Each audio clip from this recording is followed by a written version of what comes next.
क्या आप जानते हैं कि डॉल्फिन जो है वो तैरते वक्त अपनी आंखों का इस्तेमाल नहीं करती, तो फिर उसको नज़र कैसे आता है कि मैं कहाँ जा रही हूँ या कहाँ मुझे जाना है। मैं आपको आज ऐसे राज बता रहा हूँ कि जिससे आप हैरान रह जाएंगे कि जब एक जानवर इतना दिमागी तौर पर तेज़ हो सकता है तो हम क्यों नहीं हो सकते। मतलब आप देखें कि जो जानवर बोल नहीं सकता, सुन मतलब समझ नहीं सकता कि दूसरा क्या बोल रहा है, वो मेंटली इतना होशियार कैसे है। डॉल्फिन क्या करती है कि जब तैर रही होती है तो अपनी आंखों का इस्तेमाल नहीं करती। और आप सर्च कर लें कि डॉल्फिन की जो आई साइट है वो वीक होती है। डॉल्फिन को नज़र नहीं आता, कुछ ही फुट तक वो देख सकती है, उसके बाद आगे का नज़र में नहीं आता। और जाहिर सी बात है पानी भी नमकीन होता है जिसकी वजह से उसकी आंखों पर असर पड़ता है।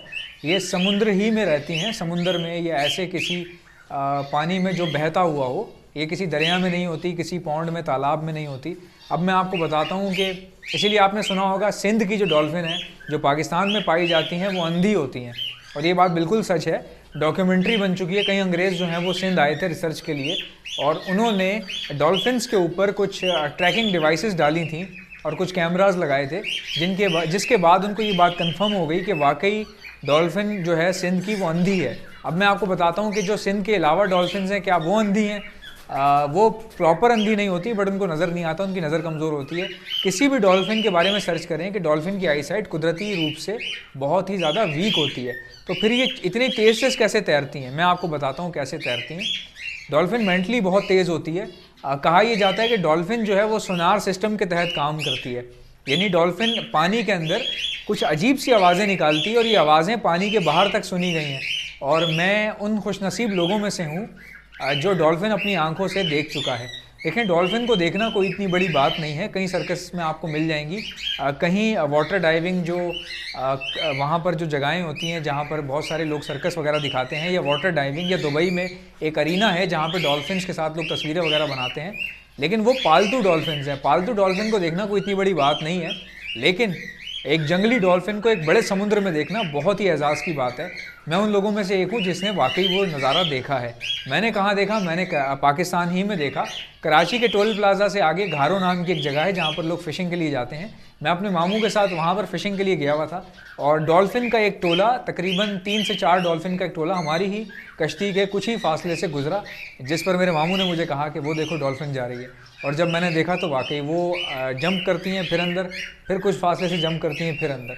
और ऐसा एक बार नहीं हुआ, मैंने एक बार नहीं देखी, मैंने अल्हम्दुलिल्लाह मैंने 2 बार देखी हैं जंगली डॉल्फिन्स। तो ये मेरे लिए बहुत बड़ी बात है।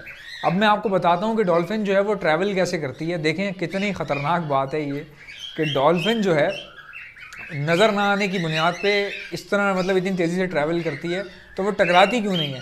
किसी बोट से टकरा जाती है, हमारी बोट से टकरा जाती है, बट डॉल्फिन टकराती नहीं है। तो इसकी वजह ये होती है, साइंसदान ये कहते हैं कि डॉल्फिन जो है वो सोनार सिस्टम के तहत काम करती है।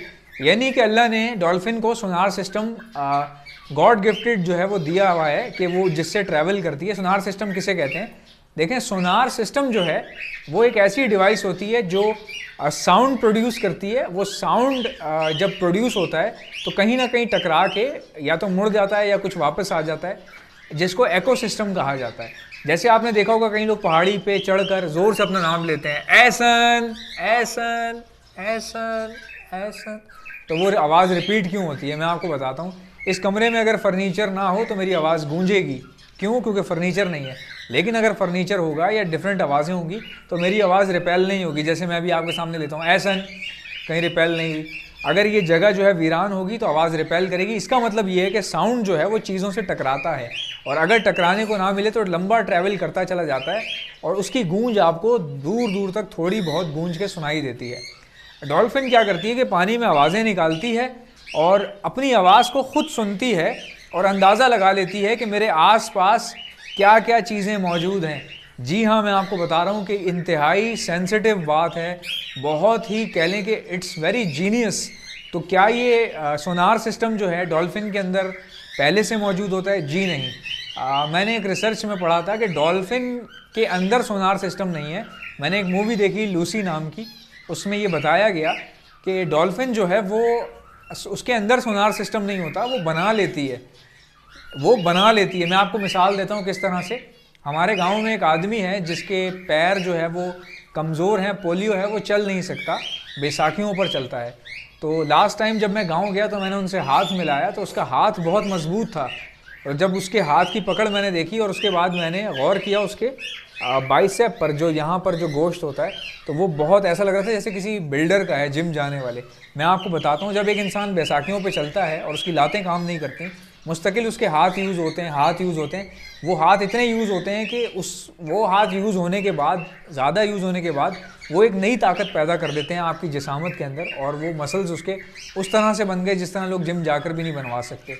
तो इसी तरह जब इंसान या किसी भी जानवर की कमज़ोरी अल्लाह ताला अगर पैदा करता है, तो साथ ही साथ उसके लिए ताकत का एक दूसरा ज़रिया जो है वो बख्श देता है उसे।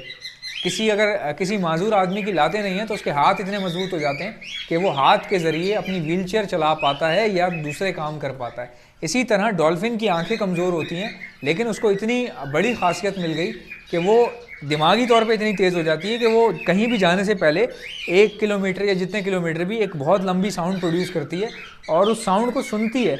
साउंड प्रोड्यूस करने के बाद सुनती है कि ये साउंड जो है कहीं से टकरा कर वापस तो नहीं आ रहा, और वहाँ से वो पहचान लेती है कि सामने हो सकता है कोई ऑब्जेक्ट आ रहा हो या कोई बोट आ रही हो। इस तरह से डॉल्फिन काम करती है।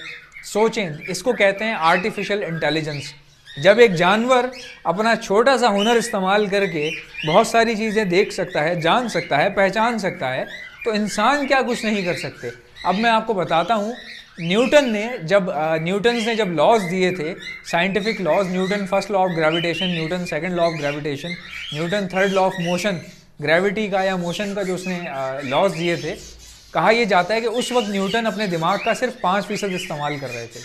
सिर्फ 5% इस्तेमाल कर रहे थे न्यूटन। अब आप ये सोचें कि मैं और आप, हम आम लोग जो न्यूटन भी नहीं है, जिन्होंने लॉज भी नहीं दिए, हम अपने दिमाग का कितने फ़ीसद इस्तेमाल करते होंगे? सब आपके सामने 0 पॉइंट कुछ % ही। डॉल्फिन उन वाहिद, यानी कि जितने भी जानदार हैं, डॉल्फिन उनमें से वाहिद ऐसा जीता जागता जानवर है या जानदार है जो अपने दिमाग का 20% हिस्सा इस्तेमाल करता है। यानी कि वो सामने देखता ही नहीं है क्योंकि उसको नज़र नहीं आता, तो वो क्या करता है, वो यूं करके महसूस करता है और आवाज़ निकालता है, हेलो हेलो। उसके बाद अंदाज़ा लगा लेता है कि ये आवाज़ कहाँ तक जा रही होगी और मुझे कहाँ जाना है। आप सोचें कि हाउ जीनियस इज दिस, कितनी बड़ी बात है ये कि एक ऐसा जानवर जिसमें कोई तालीम नहीं है बट वो इस तरह से काम कर रहा है। इसी तरह आप सोचें हम क्या कुछ नहीं कर सकते। अब मैं आपको बताता हूँ कि कहा यह जाता है कि डॉल्फिन वाहिद ऐसी जानदार है जो 20% अपने दिमाग का इस्तेमाल कर रही होती है, और उस 20% से आप देखें कि वो कितने बड़े बड़े डिसीजन ले लेती है।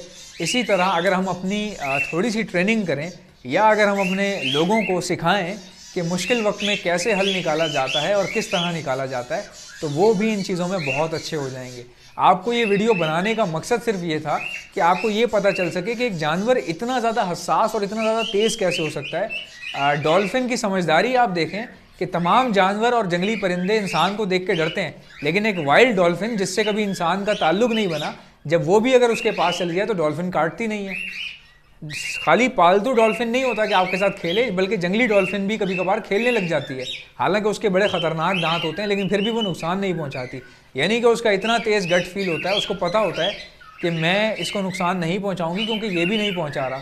तो डॉल्फिन में ये हसासियत होती है, ये उसमें ख़ासियत होती है कि वो बहुत अच्छी फीलिंग्स रखती है। बाकी किसी भी जानवर को, यहाँ तक कि आप बिल्ली को भी पकड़ने की कोशिश करेंगे तो पकड़े जाने के बाद वो पीछे पलट के आपको काटने की कोशिश करेगी।